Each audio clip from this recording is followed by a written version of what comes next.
Então, pessoal, o mercado financeiro deu uma esfriada hoje, dia 8 de outubro, dia que eu gravo este vídeo.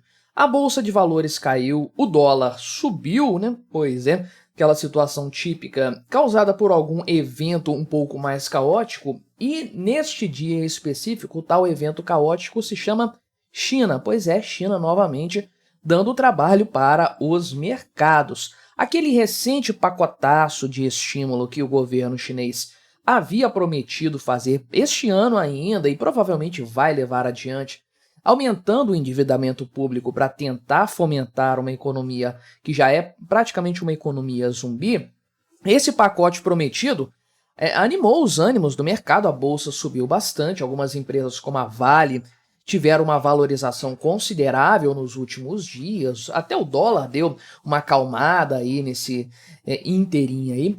Só que a verdade é que o mercado estava apostando em mais estímulos a partir desse momento. E uma declaração hoje, né, do governo chinês, que não revelou nenhum tipo de incentivo, jogou um balde de água fria em todo mundo aqui, né? Então, esse novo pacote, na verdade, não animou ninguém, porque o valor dele realmente é muito pequeno, pouco substancial. O pessoal esperava um pacote aí, ordens de grandeza acima do que foi feito. E, na prática, isso acabou deixando todo mundo meio de cabelo em pé. Realmente, um cenário nada animador para a China e nada animador para quem ainda confia na China, acredita que desse mato vai sair algum coelho. Vamos conversar sobre esse tema aqui, as expectativas do mercado e a realidade que foi apresentada, mas antes não se esqueça de se inscrever no meu canal se você ainda não for inscrito, e se você quiser colaborar financeiramente aqui com este meu modesto trabalho, você pode se tornar membro patrocinador do meu canal. Com valores a partir de R$ 1,99 por mês, você me ajuda bastante dessa forma. Pode ter certeza disso. Pois então, a Bolsa de Valores caiu 0,38%, o dólar subiu 0,86%, acima dos 5,50, se mantendo nesse patamar aí. E embora o mercado tenha reagido bem à sabatina do Gabriel Galípolo, e eu já fiz um vídeo aqui no canal falando desse tema, inclusive, saiu em algum momento hoje, se meu cronograma estiver certo. Apesar de tudo isso, o efeito China teve mais impacto, foi mais relevante no cômputo geral. Então, o que acontece? O mercado estava esperando algo na casa dos trilhões de yuans, né? Essa é a verdade. O mercado estava pensando em algo mais ou menos nesse patamar. Acontece que o governo chinês anunciou sim, né? Eles deram uma coletiva lá. Quem falou que foi o senhor Zheng Shangji, que é o presidente da Comissão Nacional de Desenvolvimento e Reforma, e ele falou o seguinte, que vai sim ser dado um pacote de estímulos à economia de 100 bilhões de yuans. Isso aqui, eles vão adiantar projetos do orçamento de 2025, vão fazer esse adiantamento para dar um gás na economia do país, ou para tentar dar um gás na economia do país, e depois vão destinar mais 100 bilhões de yuans para projetos de construção. De quanto se trata esse valor em dólares? 14 bilhões de dólares. E convenhamos, isso aqui não faz nem cócegas na economia chinesa. Isso aqui não é absolutamente nada. Então, o pessoal do mercado financeiro estava aguardando um pacote de trilhões de yuans, não de bilhões de yuans, ou seja, mais do que 1 trilhão. 1 trilhão deve dar aí uns 140, fazendo a conversão aqui de cabeça, uns 140 bilhões de dólares. Então, provavelmente o mercado estava esperando algo na casa disso aí, 150 a 200 bilhões de dólares de pacote de estímulo por parte do governo chinês. Parece que não deu muito certo realmente, e aí o mercado deu aquela brochada, é claro, com esse número aqui que foi muito aquém do esperado, né?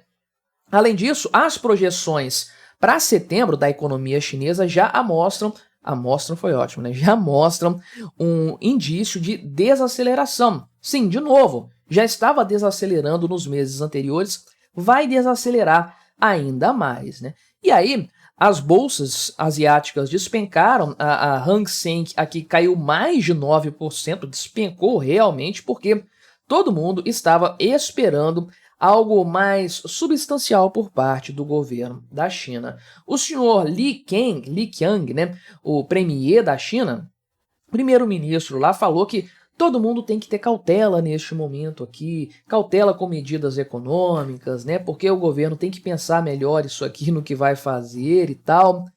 A verdade é que não há o que fazer. O governo da China não tem alternativas neste momento para seguir. Já fez uma série de pacotes de estímulo à economia. Teve uma semana dessas que foi quase que diariamente, segunda, terça, quarta, quinta, tendo pacotes de estímulos para a economia. Isso não está resolvendo. O governo chinês faz isso há um bom tempo, sem resultados relevantes, sem resultados substanciais. Por quê? Porque os problemas econômicos da China são muito mais estruturais do que qualquer outra coisa que se possa esperar. Então, esses pacotes aí de incentivo poderiam resolver problemas superficiais, coisas pontuais ali de algum momento, de um setor específico, poderiam atenuar algum problema difícil resolver, governo intervindo, né? Agora, a China tem problemas estruturais, é uma economia que depende exaustivamente da máquina estatal, tem uma intervenção muito grande, um grau de intervenção exacerbado, e o governo vem, década após década, interferindo tão pesadamente na economia para determinar qual setor vai ser o mais relevante, onde os investimentos vão ser feitos e tudo mais, que não há uma economia que seja orgânica, saudável na China. Você tem uma série de intervenções estatais que estão se esgotando. A pandemia ajudou a piorar isso aí, mas a China não se recuperou da pandemia. Todos os outros países já retomaram a atividade econômica. A China não, a China está derrapando de lá para cá. E olha, a promessa do governo da China é subir 5% a economia este ano, crescimento de 5% do PIB. Mesmo com os números maceteados que a gente sabe que tem, o governo comunista da China gosta de macetear os números e bastante em alguns casos, mas nem assim o governo está conseguindo entregar o que foi prometido. Esse 5% está suando a camisa para conseguir fazer isso. E aí você tem setor imobiliário altamente endividado, mas assim, um endividamento completamente insustentável, não tem como reverter esse cenário. Uma queda na demanda interna, o chinês não está comprando nada, está com medo, está sem renda, enfim, não está comprando, não está girando a economia. E aí você tem também, eu até separei um texto para falar aqui no canal, uma notícia, acabei nem falando, né? Não teve espaço para falar, mas tem veículos chineses aqui no Brasil já ocupando espaços de navios e portos também. Tá? A China está inundando o mundo com carros e outros produtos que ninguém está demandando. Para quê? Para tentar fazer o PIB crescer na marra, a produção industrial, sem demanda nenhuma, aumentando a oferta e aquela coisa insana que realmente não tem aplicação prática na realidade. Isso é uma bola de neve que vai se comprometendo cada vez mais. Pacotes de estímulo anterior são um problema. Hoje, governos locais, governos das províncias, se endividaram no passado para financiar os projetos imobiliários das grandes construtoras chinesas que estão quebradas, agora não conseguem pagar para esses bancos locais e para os governos locais, porque não tem geração, não tem fluxo de caixa, não está entrando dinheiro, então não há o que se fazer nesse cenário. As dívidas aí estão completamente comprometidas e comprometidos estão também os fundos que investiram nessa parada e já tem uma série de problemas nesse sentido. Ou seja, é a tempestade perfeita que chegou na China. E o governo não vai conseguir resolver esse problema por meio de intervenções ou estímulos, porque o que causou isso em primeiro momento foram essas intervenções e esses estímulos. Ou seja, o governo, no máximo, vai empurrar um pouquinho para frente o problema, piorando ele ainda mais. Vai ser uma catástrofe substancialmente maior. E aí, quando houve esse pacote lá atrás de estímulo, né, lá atrás, poucas semanas, o mercado se animou na expectativa de que o governo fosse ficar empurrando isso com a barriga mais tempo, com mais pacotes, o que é uma insanidade completa. Todo mundo sabe que isso é um beco sem saída. Acontece que quem entra hoje e perde dinheiro nesse cenário, torce, cruza os dedos para o governo chinês fazer um novo pacote de estímulo para dar tempo de ter ganho de capital e sair fora, porque ninguém quer estar presente quando a coisa realmente se chocar contra a parede. E aí, então, você tem essa torcida do mercado, acima de tudo é uma torcida, para que o governo chinês continue intervindo na economia. E agora o mercado se frustrou porque o governo decidiu não seguir por esse rumo. Por que que Pequim tomou essa decisão? Falta de recursos? Pode ser.